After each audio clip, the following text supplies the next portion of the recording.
गांधी जी। दोस्तों, आज हम लोग बात करने वाले हैं महात्मा गांधी जी के बारे में।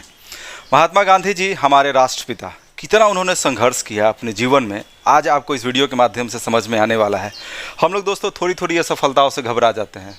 कोई एग्जामिनेशन दिए, रिजल्ट नहीं हुआ, पूरा टेंशन में है, परेशान में है। लेकिन ऐसा हमें करना नहीं है, क्योंकि कोशिश करने वालों की कभी हार नहीं होती है। अगर आप कोशिश करते रहेंगे ना, तो बिल्कुल एक दिन आप सफल होंगे, जरूर होंगे। कोशिश करने वालों की कभी हार नहीं होती और लहरों से डरकर नौका पार नहीं होती। अगर आप अभी ही डर जाएंगे, घबरा जाएंगे, डिप्रेशन में बैठ जाएंगे, तो आने वाले ज़िंदगी में बहुत सारी समस्याएं आने वाली है। तो इसलिए घबराना नहीं है, डरना नहीं है। और जो भी ऐसा परिस्थिति आ रहा है ना, नकारात्मक परिस्थिति, वो आपका परीक्षा है। परीक्षा को बस पास कर लेना है। अब वो परीक्षा को आप पास करिएगा ही, ठीक है। एक बार फेल हो गए, अगले बार पास हो जाएंगे। तो आज का दोस्तों जो कहानी होने वाला है ना महात्मा गांधी जी के बारे में, बहुत ही ज़्यादा मोटिवेशनल होने वाला है। क्योंकि राष्ट्रपिता ने इतना संघर्ष किया, चाहे वो दक्षिण अफ्रीका में उनके द्वारा किया गया संघर्ष हो या भारत में किया गया संघर्ष हो, बिल्कुल ही अब हम क्या ही बताएं आपको। तो आने वाला जो वीडियो में आप देखेंगे ही किस तरीके से उन्होंने संघर्ष किया। और गांधी जी आज के युवाओं के लिए, देखिए आज के युवा actor, Bollywood actor, Hollywood actor, sportsman, इनको अपना आइडियल बनाते हैं। तो मैं ऐसे युवाओं को कहना चाहता हूँ, हमारे देश में महात्मा गांधी भी हैं, सुभाष चंद्र बोस भी हैं, भगत सिंह भी हैं। इनको आइडियल बनाइए ना, यहाँ से बहुत कुछ सीखने को मिलेगा। और छोटी छोटी जो असफलताओं से आप घबरा जाते हैं ना, अब बिल्कुल ही घबराइएगा नहीं। तो एक बार इनको आइडियल बना के तो देखिए। तो चलिए दोस्तों, आज हम लोग शुरू करने वाले हैं महात्मा गांधी जी के बारे में। महात्मा गांधी जी, जिनके बारे में आपको पता ही है, 2 अक्टूबर 1869 इनका जन्म होता है गुजरात में। और अगर इनके शुरुआती कैरियर की बात किया जाए, तो इनके अंदर कहीं ना कहीं दिमाग में बैठा हुआ था कि वकालत के क्षेत्र में ही मुझे अपना कैरियर बनाना है। इनका पिता ने भी स्पष्ट कह दिया था कि बेटा तुमको वकीली ही करना है, बैरिस्टरी करना है, वकालत करना है। ये मतलब उनका एक तय था। अब जैसे कि अब आप में से भी ज़्यादातर का कहीं ना कहीं तय होता है कि मुझे ये करना है, तो गांधी जी का भी एक तय था कि हमको वकालत वाला लाइन में जाना है। अब हुआ क्या है दोस्तों, वो समय था 1893। 1893 में एक व्यापारी है, गुजरात के व्यापारी अब्दुल्ला नामक एक व्यापारी के मुकदमे के सिलसिले में गांधी जी गुजरात के पोरबंदर से गांधी जी दक्षिण अफ्रीका आते हैं 1893 में। और उस व्यक्ति का नाम था अब्दुल्ले फाइनली जो उनका मुकदमा था उसको उन्होंने निपटा दिया।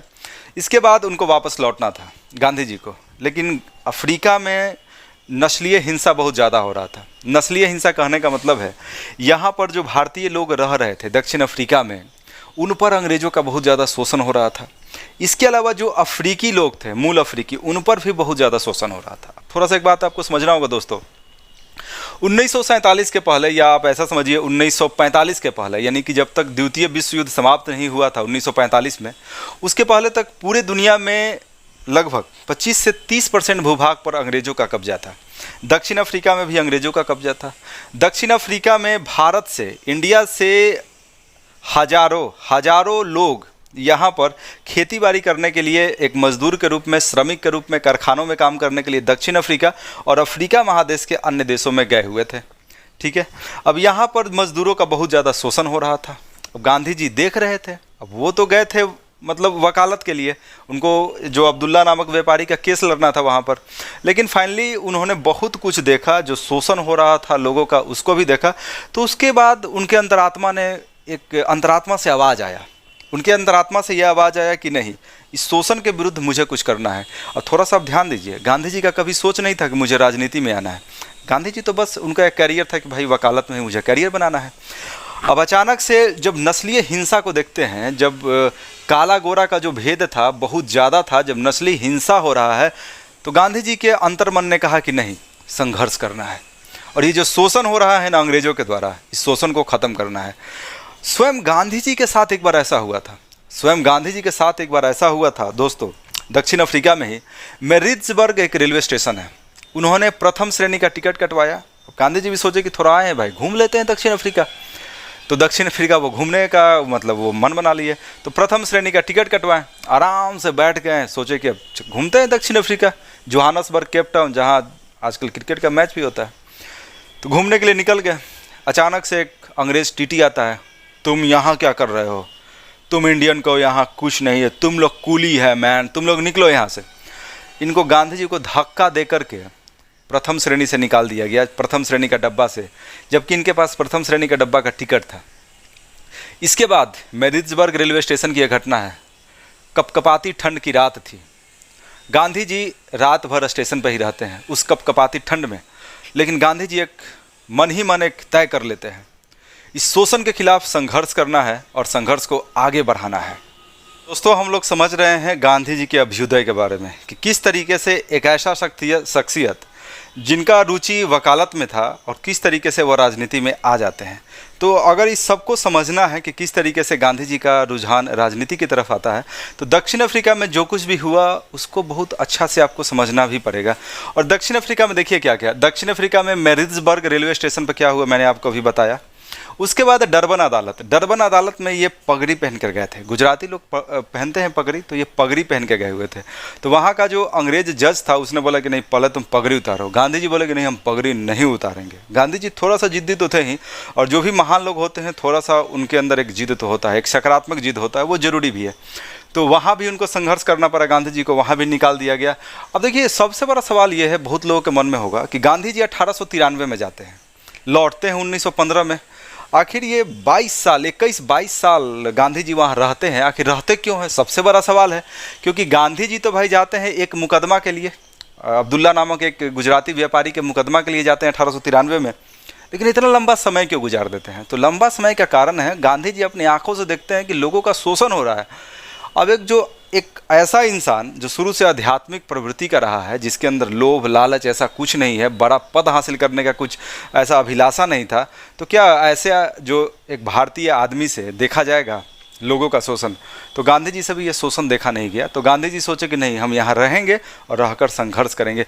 इसी बीच वो अपनी पत्नी कस्तूरबा गांधी को भी वहाँ बुला लेते हैं, क्योंकि गांधी ने सोच समझ लिया था कि जो शोषण हो रहा है काले लोगों पर और जो भारतीय लोग थे, ये शोषण इतना जल्दी से इसका समाधान नहीं होने वाला है। तो कस्तूरबा गांधी को भी वहाँ पर बुला लिया था और वहाँ पर एक लंबा संघर्ष इन्होंने किया, क्योंकि संघर्ष भाई बहुत लंबा होने वाला ही था। चलिए देखते हैं कि आखिर गांधी जी के मार्ग में क्या क्या बाधाएं आई, गांधी जी ने क्या क्या ऐसा किया कि गांधी जी एक महान नेता के रूप में उभरना शुरू करते हैं। तो सबसे पहले देखिए नटाल काउंसिल में जो लोग चुने जाते थे, नटाल काउंसिल का मतलब हुआ एक तरह से विधानसभा समझिए। नटाल वहाँ का एक राज्य है दक्षिण अफ्रीका का। तो वहाँ जो लोग चुने जाते हैं उनको चुनने में भारतीयों की भी एक भूमिका होती थी। भारतीय लोग भी अपना वहाँ पर वोट डालते थे, जिस तरीके से इंडिया में चुनाव होता है या अन्य किसी देश में होता है। तो एक नया वहाँ पर कानून बना दिया गया कि भारतीय लोग अब वोट नहीं दे पाएंगे। नटाल काउंसिल में लोगों को चुनने में भारतीय लोगों का वोटिंग नहीं होगा। तो यहाँ से क्या होता है, यहाँ से गांधी जी अब सत्याग्रह की शुरुआत करते हैं। गांधी सत्याग्रह का यहाँ से शुरुआत करते हैं। सत्याग्रह हो गया एक अहिंसात्मक प्रतिरोध, यानी कि अहिंसा युक्त अंग्रेजों का विरोध करना और अंग्रेजों के किसी बात को नहीं मानना। इसके बाद एक लंबा सत्याग्रह का दौर शुरू होता है। एक शहर से दूसरे शहर तक वहाँ पर मार्च शुरू हो जाता है। एक लंबा चौड़ा विरोध होता है, गिरफ्तारियाँ वगैरह भी होती है। और इसी बीच नटाल इंडियन कांग्रेस का स्थापना भी होता है। थोड़ा सा आप लोग गौर करेंगे, ये आपके क्वेश्चन एग्जामिनेशन के लिए भी बहुत महत्वपूर्ण है। नटाल इंडियन कांग्रेस का स्थापना कब होता है? 1894 में। और इंडियन ओपिनियन एक मैगजीन एक मैगजीन भी गांधी जी शुरू करते हैं। कब शुरू करते हैं? 1894 में। अब क्यों शुरू करते हैं? क्योंकि नटाल काउंसिल का एक समस्या था जिसके बारे में अभी मैंने बताया। इंडियन ओपिनियन यानी इंडियन लोगों का क्या ओपिनियन है, क्योंकि इंडियन लोगों का बहुत शोषण हो रहा था। अब आप भी कहिएगा कि सर वहाँ इंडियन लोग कहाँ से पहुँच गए दक्षिण अफ्रीका में? तो चलिए इसको भी ज़रा समझिए। भारत से जो लोग थे उनको मजदूर के रूप में या किसान के रूप में, श्रमिक के रूप में दक्षिण अफ्रीका या अफ्रीका के दूसरे देशों में अंग्रेज लेकर के गए थे खेती कराने के लिए, अलग अलग तरह का खेती। इनको गिरमिटिया मजदूर कहा जाता था। ये 5 साल के कॉन्ट्रैक्ट पे आते थे। अब 5 साल के कॉन्ट्रैक्ट पे जब कॉन्ट्रैक्ट ख़त्म हो जाता था तो इनको कहा जाता था कि आप लोग ज़बरदस्ती यहाँ से जाइए, या उनमें से कुछ जो लोग हैं वहाँ पर रहकर अपना बिजनेस वगैरह भी करते थे। तो चलिए यहाँ तक आप लोग समझ गए हैं। चलिए गिरमिटिया मजदूरों का समस्या को ही देखते हैं। गांधी जी एक गिरमिटिया मजदूर से एक दिन मिलते हैं। गिरमिटिया मजदूर अपना समस्या बताता है गांधी जी को, और वो समस्या बताता है कि मेरा 5 साल का कॉन्ट्रैक्ट था गांधी जी, अब हमको ज़बरदस्ती भगाया जा रहा है। जबकि उस समय का कानून ऐसा था कि अगर कोई रहना चाहे तो वहाँ रह भी सकता है। तो लेकिन उसके बावजूद भी अब अंग्रेज भगाने पर तुले हुए थे। और अंग्रेज़ों ने क्या किया, जो टैक्स था 25 पाउंड का टैक्स बना दिया। कितना का? 25 पाउंड का टैक्स इन लोगों पर बना दिया गया। मतलब एक बहाना बनाया कि तुम लोग जल्दी दक्षिण अफ्रीका से भारत चले जाओ, क्योंकि कॉन्ट्रैक्ट खत्म हो गया था। तो गांधी जी इसके खिलाफ संघर्ष करेंगे। नंबर 1, नंबर 2 देखिए, अफ्रीका में जो लोग भारतीय रह रहे थे, चाहे वो हिंदू हो, मुस्लिम हो या किसी भी अन्य धर्म के पारसी वगैरह हो, उनके लिए एक आदेश दिया गया कि अगर किसी ने विवाह का पंजीकरण नहीं कराया है तो उनका विवाह अवैध माना जाएगा और जो उनका संतान होगा उसको भी अवैध माना जाएगा। तो आप ही बताइए, हिंदू मुस्लिम विवाह में रजिस्ट्रेशन कहाँ कोई कराता है? वो तो एक सामाजिक प्रक्रिया है, एक सामाजिक तरीके से विवाह संपन्न होता है। तो इस तरीके से जो भारतीय वर्ग था, चाहे हिंदू मुस्लिम पारसी, उनमें एक विरोध शुरू हो गया और गांधी जी आगे संघर्ष करेंगे इसके लिए भी। तीसरा, काला पंजीकरण कानून। जो भी भारतीय लोग दक्षिण अफ्रीका में रह रहे थे उनके लिए एक नियम बना दिया गया कि तुम अपना अंगूठा का जो निशान है उसको तुम रजिस्टर्ड कराओगे और एक कागज़ दिया रहेगा, पंजीयन पत्र, उसको तुम लेकर हमेशा अपने साथ रखोगे। तो एक ये आप देखिए, हम आपको बताना क्या चाह रहे हैं, हम आपको ये बताना चाह रहे हैं कि किस तरीके से 4 तरीके से भारतीयों का शोषण हो रहा था। भारतीयों का जो वोटिंग राइट छीना जा रहा था, भारतीयों का वोटिंग राइट छीना जा रहा था। दूसरा है काला पंजीकरण कानून, यानी भारतीयों को अंगूठा का एक निशान लेकर हमेशा चलना था। तीसरा, गिरमिटिया मजदूर पर जो व्यक्तिगत कर को बहुत ज़्यादा बढ़ा दिया गया था। और विवाह आदेश, यानी कि जितना भी विवाह हुआ था सबको अवैध करार कर दिया गया। यानी भारतीयों का शोषण हो रहा था, आप लोग साफ साफ देख सकते हैं। और ऐसे भी आपको एक चीज़ और, रात 9 बजे के बाद दरवाज़ा बंद कर देना होता था भारतीयों को, तो ये भी भारतीयों का शोषण हो गया। इसके अलावा और भी बहुत कुछ था। भारतीय स्ट्रीट पे चल नहीं सकते थे दक्षिण अफ्रीका में, यानी कि एक जो मानवता को शर्मसार करने वाली घटनाएं हो रही थी दक्षिण अफ्रीका में। तो गांधी जी से भाई ये सब देखा कहाँ जाएगा, एक जो सच्चा भारतीय होगा ना उससे ये सब बर्दाश्त नहीं होगा। तो गांधी जी भी बोले कि इसके खिलाफ संघर्ष करेंगे। और संघर्ष का कौन सा तरीका उन्होंने अपनाया? सत्याग्रह। ऐसा नहीं कि मारा पीटी शुरू कर दिए, नहीं, सत्याग्रह किए। सत्याग्रह मतलब क्या? सत्याग्रह मतलब सत्य के लिए आग्रह करना। गांधी जी ने अहिंसा को हथियार बनाया। हथियार किसको बनाया? गांधी जी ने अहिंसा को हथियार बनाया कि हिंसा हमको नहीं करना है। उसके अलावा गांधी जी ने प्रतिरोध का मार्ग अपनाया कि विरोध करना है, लेकिन विरोध का मतलब ये नहीं कि लड़ना है, ठीक है, ध्यान रखना है, प्रतिरोध, अहिंसात्मक प्रतिरोध। इसके अलावा गांधी क्या करेंगे? इसके अलावा गांधी यहाँ लिख देते हैं, गांधी सविनय अवज्ञा करेंगे। अब आप कहिएगा सर सविनय अवज्ञा क्या होता है? चलिए इसको भी बता देते हैं। सविनय अवज्ञा का मतलब होता है विनम्रता पूर्वक हाथ जोड़कर हम आपके आदेशों को नहीं मानेंगे। सविनय अवज्ञा का ये मतलब हुआ। तो गांधी जी ये तरीका अपना रहे थे। आमरण अनशन चल रहा था, हजारों लोग एक साथ सड़कों पर से मतलब गुजर रहे हैं, विरोध प्रदर्शन चल रहा था। तो जाहिर सी बात है जो ब्रिटिश सरकार है वो बैकफुट पर जाएगी और जो वहाँ की अंग्रेज सरकार थी दक्षिण अफ्रीका को अपना जो भी उसने फैसला दिया था भारतीयों के खिलाफ में सबको वापस लेना पड़ता है। नटाल काउंसिल में फिर से वोटिंग राइट मिल जाता है भारतीयों को। काला पंजीकरण कानून को रद्द कर दिया जाता है। गिरमिटिया मजदूर पर जो व्यक्तिगत कर था इसको हटा लेना पड़ता है और विवाह संबंधी जो आदेश था जिसको अवैध करार मतलब किया गया था उसको भी हटा लिया जाता है।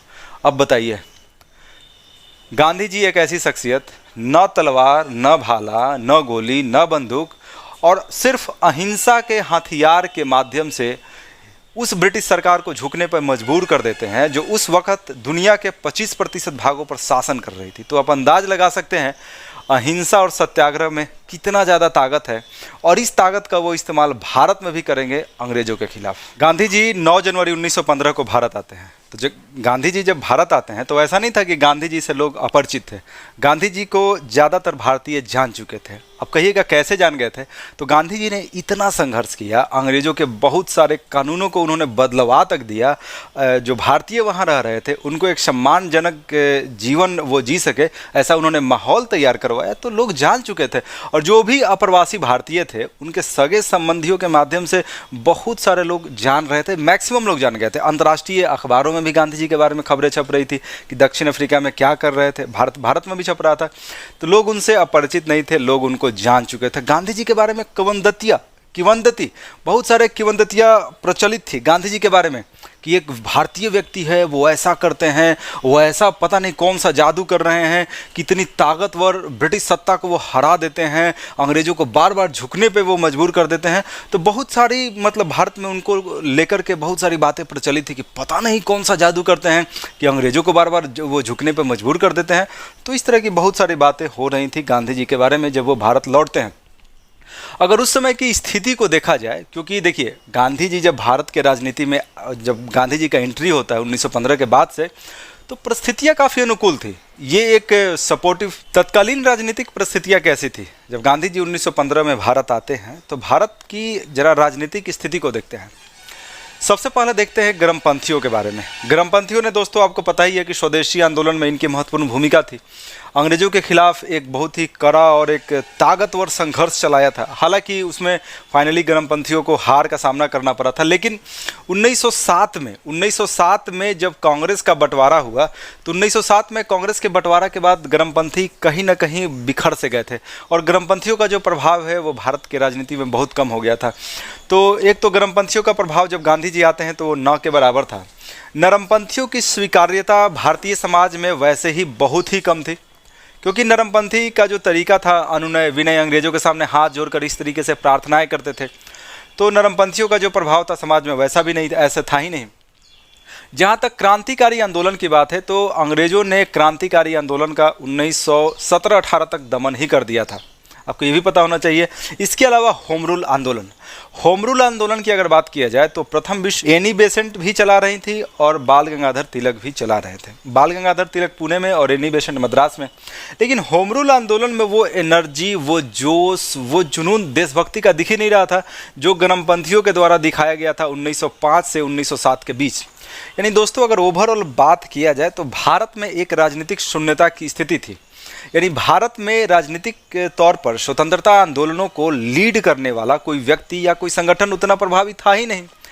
तो ऐसे में अब चूंकि गांधी जी 1915 में आते हैं और इस तरह का जो स्थिति है, परिस्थितियां है वो भारत में दिखती है, राजनीतिक तौर पर यहाँ पर शून्यता विद्यमान था।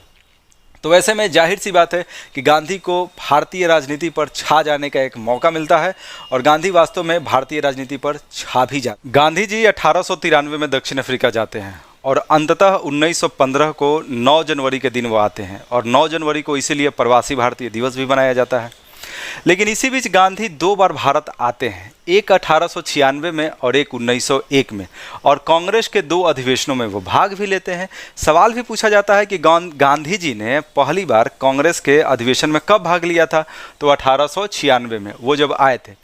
देखिए गांधी जी के भारत आने का मेन मकसद क्या था? गांधी जी भारत आने का मेन मकसद था दक्षिण अफ्रीका में जो वो संघर्ष कर रहे थे और दक्षिण अफ्रीका में जो शोषण हो रहा था भारतीय लोगों पर या जो अफ्रीकी मूल के लोगों पर, तो उस संघर्ष के लिए गांधी जी यहाँ से एक कहीं ना कहीं लोगों का जन समर्थन हासिल करना चाह रहे थे। या कांग्रेस के जो भी उस समय के नेता थे, बाल गंगाधर तिलक, फिरोज शाह मेहता, दादा भाई नौरोजी आदि, इन लोगों का कहीं ना कहीं वो समर्थन भी हासिल करना चाह रहे थे। इसलिए वो 2 बार भारत आए थे और इनको काफ़ी सपोर्ट भी मिला, क्योंकि दक्षिण अफ्रीका में कोई भारतीय अगर ऐसा करेगा तो जाहिर सी बात है भाई उनको तो समर्थन दिया ही जाएगा।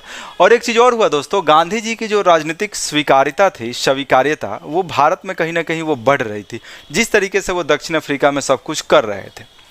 अब थोड़ा सा कुछ और बातों को देखते हैं। देखिए हम किस टॉपिक पे चर्चा कर रहे हैं, थोड़ा सा आपको समझना होगा। हमारा टॉपिक यह है कि गांधी जी किस तरीके से भारत के राजनीति में उभरते हैं।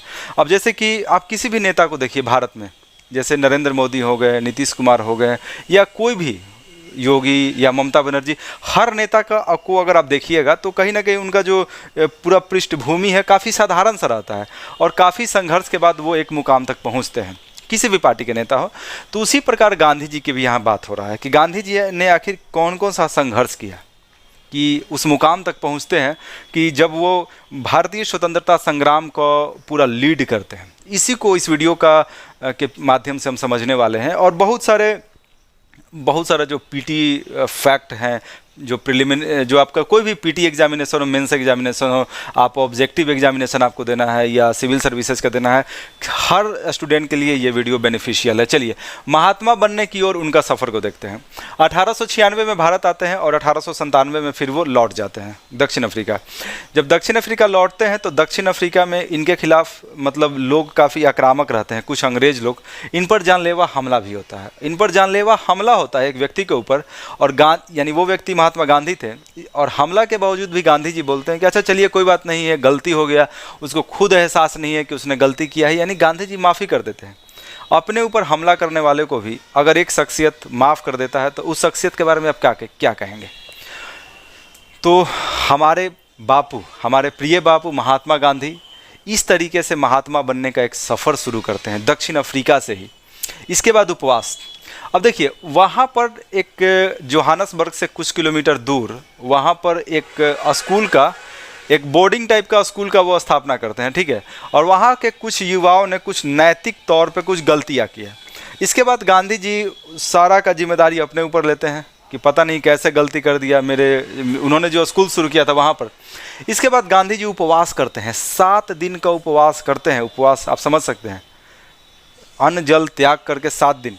तो गांधी जी आने वाले आंदोलनों का या जो भी स्वतंत्रता संघर्ष में अंग्रेजों के खिलाफ जो संघर्ष करेंगे उसका शुरुआत हो रहा था, उसका तैयारी हो रहा था, उसका ट्रेनिंग चल रहा था दक्षिण अफ्रीका में। आप समझिए, उपवास किए थे 7 दिन, ये उपवास आगे भी होगा और ये बहुत बड़ा हथियार होता है राजनीति में।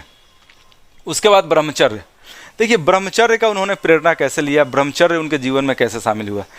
जुल्लू संघर्ष हो रहा था। जुल्लू आपको दोस्तों पता होगा, आप में से बहुतों को, कि जुल्लू कबीला, कि जुल्लू कबीला के लोग कहाँ रहते हैं, तो दक्षिण अफ्रीका में। तो जुल्लू लोगों पर बहुत ज़्यादा शोषण हो रहा था अंग्रेजों की तरफ से, और गांधी जी जुल्लू लोगों का हेल्प कर रहे थे, रेड क्रॉस की मदद से बहुत सारा मानवीय सहायता पहुँचा रहे थे।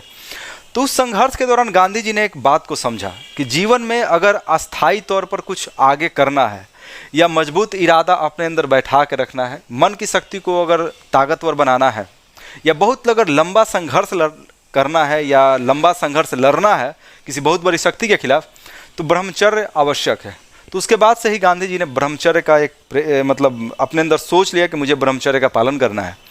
और उसके बाद गांधी जी आजीवन ब्रह्मचर्य का पालन करते हैं और इसमें बहुत ज़्यादा उनका मदद करता है उनका भोजन संबंधी नियम। तामसिक पदार्थ तो वो खाते ही नहीं थे। साथ ही साथ गीता अध्ययन भी वो नियमित तौर पे करते थे और गीता, भागवत गीता से वो प्रेरणा लेते ही रहते थे। इसके बाद एक और टॉपिक, सर्वधर्म समभाव। गांधी जी के अंदर कट्टरता तो दूर की बात है, हिंदू मुस्लिम इस तरह का कट्टरता तो बिल्कुल था ही नहीं, उससे भी आगे नेक्स्ट लेवल का सहिष्णुता इनके अंदर विद्यमान थी। आखिर इसका विकास कैसे हुआ? तो जाहिर सी बात है, एक तो भागवत गीता का शुरू से ही मतलब इनका ये था, रुझान था। इनका घर का माहौल भी शुरू से ऐसा ही रहा है, धार्मिक माहौल था। इनकी माताजी भी काफ़ी धार्मिक प्रवृत्ति की थी, तो उनका भी असर था। और दक्षिण अफ्रीका में जाने के बाद हर धर्म के लोगों के साथ इनका मिलना हुआ, चाहे वो ईसाई मिशनरियों के साथ मिलना हुआ या अन्य से। इसके अलावा एक चीज़ और दोस्तों, थोड़ा सा आप लोग बात को समझिएगा। दक्षिण अफ्रीका में शोषण हो रहा था भारतीयों का। भारतीयों में कौन थे? हिंदू में थे, मुस्लिम भी थे, पारसी भी थे, और इन लोगों का आपस में नहीं पड़ता था कि तू हिंदू है, तू मुस्लिम है, तू पारसी है, ऐसा लोग करते थे। तो गांधी जी ने इन लोगों को बताया कि तुम लोगों का अंग्रेज शोषण कर रहा है और तुम लोग आपस में हिंदू मुस्लिम कर रहा है, तो तुम लोगों का कभी अंग्रेज छोड़ेगा? तो गांधी जी ने उन लोगों के बीच भी एकता स्थापित कराया। तो गांधी जी के अंदर जो सर्वधर्म समभाव का जो गुण है वो भी कहीं ना कहीं दक्षिण अफ्रीका में विकसित हो रहा। संघर्ष विराम संघर्ष, इसका क्या मतलब हुआ? ये गांधी जी के संघर्ष करने का ये एक तरीका था। गांधी जी के आप आंदोलनों को जरा देखिए दोस्तों। असहयोग आंदोलन 1920 से 22, इसके बाद एक संघर्ष किए, उसके बाद एक लंबा विराम लिए, फिर 1930 में सविनय आंदोलन करते हैं, 34 में फाइनली वो भी ख़त्म होता है। उसके बाद 1942 में भारत छोड़ो आंदोलन शुरू करते हैं। देखिए ये आम जीवन में भी कुछ ऐसा ही होना चाहिए। देखिए होता क्या है कि लंबा संघर्ष किए, बहुत सारा मेहनत किए, एग्जामिनेशन दिए, फाइनली पता चला कि रिजल्ट नहीं हुआ। हमें हारना नहीं है, थोड़ा सा विराम लेना है, थोड़ा सा चीज़ों को समझना है, कहाँ गलती की है। कुछ तो गलती किए होंगे ना भाई कि रिजल्ट नहीं हुआ, मेरिट लिस्ट में नाम नहीं आया। तो आराम से समय लेना है, सोचना है, कुछ लोगों से राय सलाह लेना है, जो अपने से सीनियर है उनसे भी सलाह लेना है, तब आगे की ओर कदम बढ़ाना है। और ये हम लोगों को भी करना चाहिए, और गांधी जी भी ऐसा ही करते थे। आप एग्जाम्पल देखिए, गांधी जी मार्गदर्शन, जो अपने से सीनियर होते थे, विद्वान होते थे, उनका मार्गदर्शन लेना कभी नहीं भूलते थे। गांधी ऐसे ही गांधी नहीं बने, छोटी छोटी अपनी कमियों को देखते थे और उसको दूर भी करते थे, विशेषज्ञों की सलाह लेते थे। गोपाल कृष्ण गोखले, आपने नाम सुना होगा, गांधी जी के राजनीतिक गुरु। जब दक्षिण अफ्रीका में सब कुछ हो गया, गांधी जी ने एक मनोबल के साथ वापसी का यात्रा किया। 9 जनवरी 1915 को वो भारत पहुंचते हैं, और भारत पहुंचने का जो वो दिन था, उसलिए तो प्रवासी भारतीय दिवस भी मनाया जाता है 9 जनवरी को। तो गांधी जी 1915 में इंडिया जाते हैं। कब आते हैं? 1915 में भारत वो पहुंच जाते हैं। तो क्या 1915 में भारत पहुंचते हैं तो क्या भारत के राजनीति में हस्तक्षेप करना शुरू कर देंगे? कोई पार्टी बना देंगे या किसी पार्टी में शामिल होंगे, अंग्रेजों के खिलाफ फैटी ये सब शुरू कर देंगे? नहीं, ऐसा नहीं। ये गांधी जी का स्टाइल नहीं था। गांधी जी को गोपाल कृष्ण गोखले ने बता दिया था कि गांधी तुम देखो भाई, ऐसा करना, इंडिया जाना, पहले इंडिया को अच्छे तरीके से पूरा घूम लेना, लोगों का क्या मिजाज है इस मिजाज को ज़रा परख लेना, समझ लेना, किस क्षेत्र के लोगों की क्या समस्या है, आराम से समय लेकर, कोई हड़बड़ाहट नहीं। और गांधी जी ने दोस्तों ऐसा ही किया, लगभग 2 साल पूरे भारत का यात्रा किया, पूरे भारत को समझा, क्योंकि दक्षिण अफ्रीका का हालात और यहाँ का हालात अलग था। दक्षिण अफ्रीका में वो टेस्ट, वनडे, T20 सब कुछ जीत कर आ चुके थे। समझिए बात को, गांधी जी दक्षिण अफ्रीका में टेस्ट, T20, वनडे सब कुछ जीत कर आ गए थे और 21 साल का लंबा उनका प्रवास था। 21 साल, 1893 से 1915 में आए थे, 1893 में गए थे। तो अब भारत में भी कुछ ऐसा ही करना था, भारत में भी विस्फोटक पारी खेलना था अंग्रेजों के खिलाफ। तो पहले तैयारी करना था। क्रिकेटर भी नेट प्रैक्टिस करते हैं, तो गांधी जी भी ऐसा ही तैयारी की है, क्योंकि भाई लंबा संघर्ष करना था, अंग्रेजों से करना था। 25% दुनिया का हिस्सा जिनके कब्जा में था। तो 2 साल तक सब कुछ अध्ययन करते हैं। आप अंदाज इसी से लगा सकते हैं। 1916 में कांग्रेस का जो लखनऊ अधिवेशन, कांग्रेस के लखनऊ अधिवेशन में गांधी जी भी भाग लिए थे। चंपारण से राजकुमार शुक्ल पहुंचते हैं और राजकुमार शुक्ल गांधी जी से बोलते हैं कि बापू, आप किसानों के संघर्ष से जुड़ा हुआ प्रस्ताव एक आप पारित कीजिए, यहाँ पर आप पारित करवाइए। तो गांधी जी इनकार कर देते हैं, क्योंकि गांधी जी के राजनीतिक गुरु गोपाल कृष्ण गोखले ने बोल दिया था कि नहीं, अभी राजनीति में कोई इंटरेस्ट नहीं लेना है, तुम कांग्रेस अधिवेशनों में जाओ, बस चुपचाप मौन की तरह रहना है, समझना है, एक्सपीरियंस लेना है 2 साल बाद कुछ करना है। तभी 1916 में जब लखनऊ अधिवेशन में राजकुमार शुक्ल बोलते हैं गांधी जी को कि बापू एक प्रस्ताव पेश कीजिए ना, या पेश करवाइए ना किसानों के जो समस्या को लेकर के कांग्रेस अधिवेशन में, तो गांधी जी इनकार कर देते हैं, क्योंकि गांधी जी को पता है कि समझना है चीज़ों को, हड़बड़ाना नहीं है। तो फिर फाइनली क्या होता है, अंततः 1917 में चंपारण जाते हैं, अप्रैल में। आपको तो ये पता ही होना चाहिए। तो देखिए, स्थानीय स्तर की राजनीति में गांधी जी का हस्तक्षेप, तो दक्षिण अफ्रीका में सब कुछ बढ़िया करके आए थे, एक विजय का उनका जो सिलसिला था वो भारत में भी जारी रखेंगे और स्थानीय स्तर की राजनीति में वो रुचि लेंगे, क्योंकि गांधी जी जानते थे, गांधी जी के अंदर हड़बड़ाने का कोई बीमारी नहीं था, वो आराम से चीज़ों को करते थे। अब ऐसा नहीं ना है कि ये अचानक से कुछ पढ़े न लिखे, हम तो यूपीएससी का तैयारी करना है, अभी जबकि ग्रेजुएशन भी हुआ नहीं। तो गांधी जी वही है, आराम से ग्रेजुएशन करेंगे, उसके बाद आगे तैयारी करेंगे। तो गांधी जी मतलब पूरे अखिल भारतीय लेवल का जो आंदोलन, असहयोग आंदोलन 1920 में शुरू हुआ था, उसके पहले कुछ एक्सपीरियंस लेने का वो उनका सोच था कि पहले स्थानीय स्तर का कुछ एक्सपीरियंस ले लेते हैं। चंपारण, अहमदाबाद और खेड़ा, गांधी जी ने 3 स्थानीय स्तर का आंदोलन गांधी जी के द्वारा चलाया गया और तीनों में गांधी को सफलता मिलता है। तीनों को देखते हैं। उसके बाद जब तीनों में सफलता मिल जाएगा, जरा दोस्तों आप एक चीज़ बताइए, वो व्यक्ति जो दक्षिण अफ्रीका में जाते हैं और दक्षिण अफ्रीका में बहुत सारे कानूनों के खिलाफ संघर्ष करते हैं और आम लोगों को वहाँ एक सम्मानजनक जीवन जीने के योग्य बनाते हैं, ऐसी परिस्थितियों को बनाते हैं, अंग्रेजों के खिलाफ संघर्ष करते हैं, विजयी होते हैं, दक्षिण अफ्रीका में जाकर के वो व्यक्ति भारत आते हैं, उसके बाद स्थानीय स्तर के 3 आंदोलनों को सफलतापूर्वक चलाते हैं, तो क्या वो व्यक्ति भारतीय राजनीति के शिखर पर नहीं पहुंच जाएंगे? और गांधी जी के साथ भी ऐसा ही हुआ, गांधी जी शिखर पर पहुंचे 3 आंदोलनों के बाद। चलिए शुरू करते हैं। चंपारण सत्याग्रह 1917। चंपारण कहाँ पे पड़ेगा आपको पता है? चंपारण बिहार, अपना बिहार राज्य के उत्तर पश्चिम में स्थित है चंपारण। चंपारण में 3 कठिया प्रथा था। 3 कठिया प्रथा में क्या था कि हर 20 कट्ठा में 3 कट्ठा में नील का खेती करना पड़ता था, तो बहुत ज़्यादा शोषण हो रहा था अंग्रेजों के द्वारा। तो गांधी जी ने इसके खिलाफ अभियान चलाया और गांधी जी को इसमें सफलता मिला। गांधी जी ने क्या किया? लड़ाई झगड़ा किया, गोली बंदूक किया? कुछ नहीं, सत्याग्रह किया, उपवास किया, पैदल चलते थे। ये उनका तरीका था, ये उनका स्टाइल है। और आप दोस्तों विश्वास रखिए, ये तरीका ही ज़्यादा प्रभावी है। अगर गांधी मैदान में 20 छात्र आमरण अनशन पे बैठ जाए तो सरकार की स्थिति खराब हो जाएगी, या कहीं भी। ये जो अहिंसात्मक तरीका है, गांधीवादी तरीका है, बहुत बड़ा राजनीतिक हथियार होता है। चलिए, इसके बाद अहमदाबाद मजदूर आंदोलन 1918। दोस्तों थोड़ा सा आप लोग को याद ये रखना होगा, अहमदाबाद और खेड़ा। अहमदाबाद में मिल मजदूरों का आंदोलन हुआ था, याद रखिएगा। और खेड़ा में क्या हुआ था? किसानों का आंदोलन था। ये अहमदाबाद पहले हुआ था, उसके बाद खेड़ा हुआ था। दोनों वर्ष 1918 में हुआ था, ध्यान रखिएगा। पहले अ फिर ख, ऐसे याद रख लीजिए ट्रिक, पहले अ फिर ख। तो पहले अहमदाबाद फिर खेड़ा।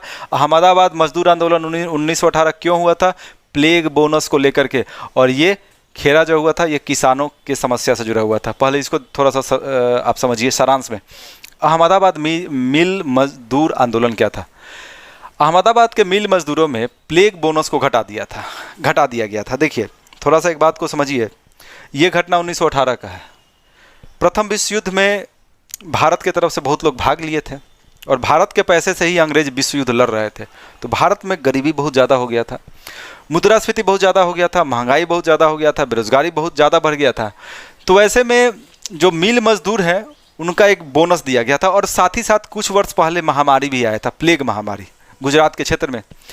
तो प्लेग बोनस था कि प्लेग को लेकर के मजदूरों को बोनस दिया जा रहा था। अब ऐसे में जो मिल मालिक थे उन्होंने घोषणा किया कि बोनस को हम 25% ही देंगे या 20% ही देंगे। ठीक है, सॉरी ये 20% ही है, थोड़ा सा भूल गए थे। ये 20% बोनस देने का घोषणा किया, जो कि पहले बोले कि 50% देंगे। तो इससे मिल मजदूर हड़ताल के लिए वो तैयार हो गए। हड़ताल भी शुरू हुआ, फिर गांधी भी वहाँ आते हैं और गांधी आमरण अनशन शुरू कर देते हैं, उपवास शुरू कर देते हैं। उसके बाद मिल मालिकों को भी झुकना पड़ता है और गांधी जी ने एक बीच का रास्ता निकाला और 35% प्लेग बोनस देने के लिए जो मिल मालिक है वो तैयार हो जाते हैं। तो अहमदाबाद वाला समझ गए हैं। अब देखिए खेरा लगान न अदायगी, इसका क्या मतलब है? अदायगी नहीं न अदायगी। यानी खेरा में क्या हुआ था? अकाल पड़ा था, गुजरात में वर्षा नहीं हुआ था। तो ऐसी स्थिति में किसान जो है वो लगान यानी कि जो मालगुजारी है वो देने की स्थिति में नहीं थे। अंग्रेज फिर भी बोल रहे थे कि नहीं तुमको देना है, ज़बरदस्ती दो। और भाई साहब जब उसका फसल ही नहीं हुआ है तो कहाँ से देगा? और उस समय का एक राजस्व संहिता, एक नियम था अंग्रेजों का कि अगर किसी का उत्पादन किसान का 1/4 से कम होता है तो वो नहीं देगा। फिर भी ज़बरदस्ती वसूल रहे थे किसानों से, कुर्की जब्ती हो रहा था, उनके गाय भैंस लेके जा रहे थे अंग्रेज, यानी शोषण पे महाशोषण हो रहा था। तो गांधी जी आते हैं, वही सत्याग्रह अहिंसा का सहारा लेते हैं और यहाँ भी खेरा लगान न अदायगी ये शुरू होता है, यानी कि लगान का न अदायगी। यानी गांधी जी बोलते हैं कि कोई लगान नहीं देगा। ये है गांधी जी का सत्याग्रह, ये है गांधी जी का अहिंसात्मक प्रतिरोध। दोस्तों आगे हम लोग अब देखते हैं कि गांधी जी कितना तेज़ी से राजनीतिक पटल पर छा जाते हैं, भारतीय राजनीतिक पटल पे। आपने इस वीडियो के माध्यम से तो समझ ही लिया है कि गांधी ने कितना संघर्ष किया दक्षिण अफ्रीका में, उनको जान से मारने तक का प्रयास किया गया, फिर भी वो बस अपना काम करते रहे। उन्होंने ये नहीं देखा कि कौन मेरे खिलाफ क्या कर रहा है, कौन मेरे खिलाफ साजिश कर रहा है। गांधी जी को इससे कोई मतलब नहीं था, वो बस अपनी समस्याओं को देखते थे, अपनी कमियों को देखते थे और उसको वो दूर करने का प्रयास करते थे। तो बताइए हमारे देश के राष्ट्रपिता इस तरीके से राष्ट्रपिता बने हैं, इस तरीके से उन्होंने अपने आप को मजबूत किया और अंग्रेजों के खिलाफ सफल युद्ध किया, संघर्ष किया, ये युद्ध अहिंसात्मक युद्ध किया। तो हम लोगों को भी सबक लेना चाहिए राष्ट्रपिता से। देखिए गांधी जी को तो एक तो दक्षिण अफ्रीका में सफलता मिला। अब गांधी जी को जब दक्षिण अफ्रीका में सफलता मिला तो देखिए कोई भी आदमी को अगर कोई सफलता मिलता है तो आदमी मोटिवेट होता है आगे भी काम करने के लिए। तो गांधी जी के साथ भी ऐसा ही हुआ। गांधी जी भारत आते हैं और जो 3 आंदोलन, अहमदाबाद, उसके पहले चंपारण और अहमदाबाद के बाद खेरा, ये तीनों में भी लगातार सफलता मिलता है, यानी कि नॉन स्टॉप ये मैच जीते चले जा रहे हैं। ठीक है, तो एक इस तरह के कप्तान थे कि जिनके कप्तानी में टेस्ट, T20, वनडे सब कुछ मतलब अच्छे तरीके से सब कुछ चल रहा था। थोड़ा सा भारत में जो आंदोलन हुए जरा उनको गौर कीजिएगा, चाहे चंपारण हो, चाहे खेरा हो या फिर अहमदाबाद हो, ये सामाजिक और आर्थिक इसका उद्देश्य ज़्यादा था। सामाजिक और आर्थिक कहने का मतलब है यहाँ पर आम लोगों का शोषण हो रहा था, आम लोगों का जो सामाजिक स्तर में गिरावट आ रहा था। चंपारण के किसानों को देखिए ना हो क्या रहा था, चंपारण के किसानों का आर्थिक शोषण हो रहा था। गांधी जी को लगातार सफलता मिल ही रहा था, सफलता दर सफलता मिल रहा था। आप दोस्तों थोड़ा सा गौर करेंगे, चाहे चंपारण का आंदोलन हो, चाहे खेरा और अहमदाबाद का, तो इसका सामाजिक और आर्थिक पक्ष ज़्यादा था। सामाजिक आर्थिक कहने का मतलब हुआ कि यहाँ लोगों का शोषण हो रहा था, किसानों से अवैध वसूलियाँ हो रही थी और उनके साथ शोषण हो रहा था सामाजिक स्तर पर। जब चाहे अंग्रेज उनको पीटने लगे, उनका शोषण करने लगे, गाली गलौज करने लगे, तो इस तरीके से शोषण हो रहा था, राजनीतिक कम ही था। अब जो गांधी जी आगे आंदोलनों का शुरुआत करेंगे, चाहे असहयोग है, सविनय है या उसके अलावा भारत छोड़ो, उसका जो उद्देश्य है वो राजनीतिक ज़्यादा होगा। राजनीतिक कहने का मतलब है उसका उद्देश्य होगा अंग्रेजों को मतलब आउट आउट आउट आउट, यानी भारत से बाहर निकालने का। तो देखिए थोड़ा सा और आप एक चीज़ को समझिए, गांधी जी का राजनीतिक हथियार क्या था। अब कोई भी 2 सेनाओं के बीच युद्ध होता है तो कोई हथियार होता है ना भाई। रावण और राम के बीच भी युद्ध हुआ तो राम जी के पास अलग हथियार, रावण के पास अलग हथियार था। तो कोई भी लड़ाई होता है तो राजनीतिक हथियार लोगों के पास ही होता है। गांधी जी का लड़ाई था ब्रिटिशर्स के खिलाफ, तो गांधी जी के पास कौन सा हथियार था? गांधी जी का हथियार था भूख हड़ताल, गांधी जी का हथियार था अनशन, गांधी जी का हथियार था उपवास और सत्याग्रह, सत्य ये उनका राजनीतिक हथियार था। और आप समझिए इनमें कितना ज़्यादा ताकत है। अंग्रेजों को देश से निकाल दिया गया, आप समझिए इसको गहराई से, आप समझिए सत्य अहिंसा का ताकत को समझिए। इतनी बड़ी महाशक्ति को गांधी जी हरा देते हैं।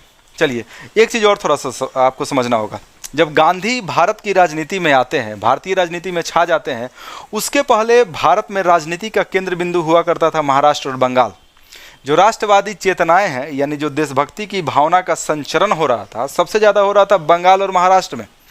अब वो चेंज होने वाला है। अब उसका जो केंद्र बिंदु है वो गुजरात और बिहार होने वाला है। तो ये एक बहुत बड़ा फर्क लाने वाले हैं गांधी।